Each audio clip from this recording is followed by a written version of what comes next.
ஒரு சில நாளில் குழம்பு வைக்கவே இன்ட்ரெஸ்ட் இருக்காது இல்லையா?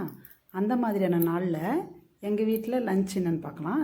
இன்றைக்கி லன்ச் விலாக் பார்க்கலாம். கொஞ்சம் புளி சாப்பாடு, கொஞ்சம் லெமன் சாப்பாடு, எல்லாமே கலந்து சாப்பிடும்போது அன்றைக்கி குழம்பு எதிர்பார்க்க மாட்டாங்க. தயிர் தாளித்து கொஞ்சம் கிளறி வச்சிட்டேன்.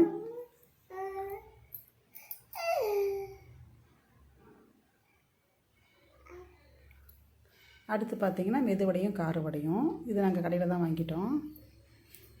அப்புறம் முட்டைக்கோஸ், உருளைக்கிழங்கு, பச்சை பட்டாணி இது மூணையும் சேர்த்து ஒரு பொரியல் பண்ணிட்டேன். அப்புறம் சட்னி, புளி சட்னி. இது இந்த கலவை சாதத்துக்கு ரொம்ப சூப்பராக இருக்கும். எல்லா சாப்பாட்டுக்குமே மேட்ச் ஆகும்.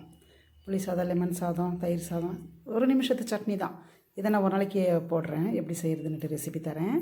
சூப்பர் டேஸ்ட்டாக இருக்கும். அடுத்து பார்த்திங்கன்னா ரசம், ஒயிட் ரைஸ்.